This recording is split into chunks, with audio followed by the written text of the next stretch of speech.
En 2019, le Parlement européen a lancé une idée qui est en train de se mettre en place techniquement et qui va tous nous intéresser.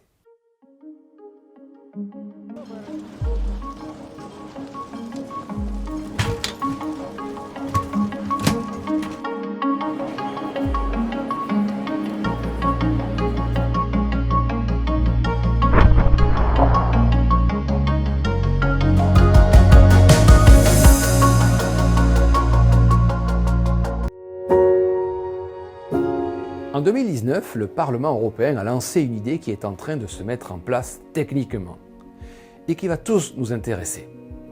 Quand je dis que cela va tous nous intéresser, c'est parce que le projet vise tout conducteur automobile. Mais finalement, nous ne serons peut-être pas tous contents de cette idée. Pourquoi ? Parce qu'il s'agit, dès l'an prochain, d'équiper tous les véhicules d'une boîte noire. Cette information me titille et ma réflexion me pousse à esquisser ce qui pourrait bien être une parabole. Du coup, ma chronique aujourd'hui prend pour titre « La parabole de la boîte noire ». Nous savons ce qu'est une boîte noire, parce qu'à chaque catastrophe aérienne, on nous dit que la boîte noire de l'appareil, écrasé sur terre ou disparu en mer, révélera les causes du crash. Donc, les voitures vont bientôt être équipées de ce type de boîte dont la fonction sera d'enregistrer un certain nombre de données liées au comportement des chauffeurs.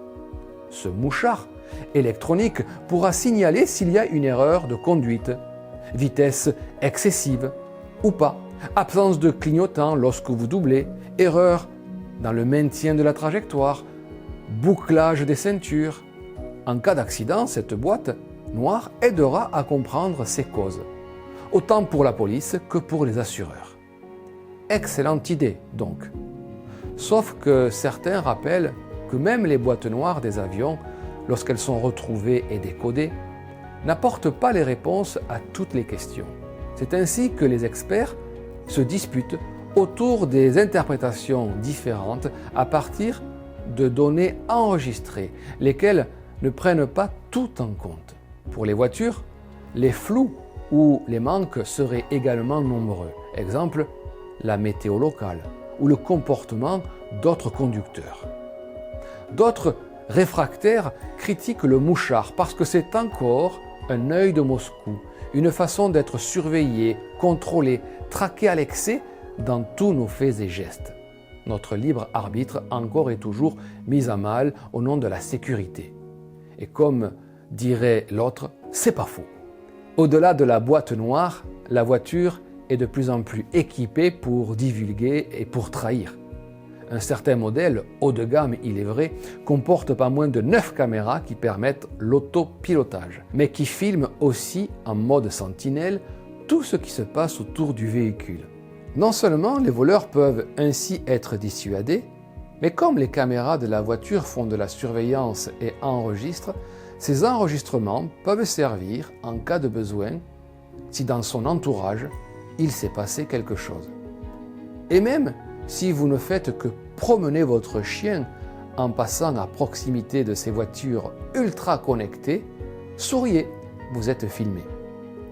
Vous comprendrez aussi que du coup, votre vie privée et celle de votre chien ne sont plus si privées que cela. On pourra vous pister de voiture en voiture, couplant avec les caméras de la ville et celles des extérieurs de magasins. Votre itinéraire, avec ou sans chien, sera reconstitué en temps plus ou moins réel. Et je ne parle pas de caméras embarquées dans les voitures. On dit dashcam, pour être dans le coup. Cette caméra filme l'intérieur de l'habitacle, conducteur et passager.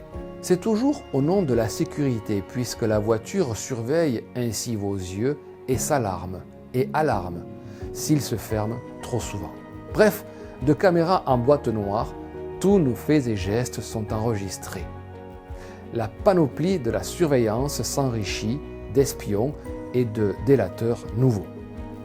Et si vous vous souvenez comment votre téléphone portable, votre carte bleue, votre carte vitale vous trace, ou, avec sans votre consentement, vous savez que plus rien n'échappe à qui veut vous suivre à la trace. Big Brother est de plus en plus big, mais de moins en moins broveur. Cela dérange tout de même un peu, beaucoup, à la folie. Notre liberté est contrôlée et notre vie privée totalement exposée. Tout est sous contrôle, de quoi devenir parano. Même celui qui déclare « cela ne me dérange pas puisque je n'ai rien à cacher » se trouve mal à l'aise lorsqu'il découvre que son ordinateur a enregistré la moindre de ses recherches pour lui imposer des publicités ciblées ou que son téléphone peut récapituler ses déplacements du mois. Tout voir, tout savoir, tout connaître, pour tout observer, tout vérifier, tout maîtriser, c'est le plus vieux fantasme du monde. Dans la mythologie égyptienne, l'œil d'Odjat est le symbole protecteur représentant l'œil du dieu faucon Horus. Cet œil d'où rien n'échappe, quelle modernité! Or, le lecteur de la Bible sait que le Dieu dont elle parle est aussi un Dieu qui voit tout, même dans le secret d'une chambre.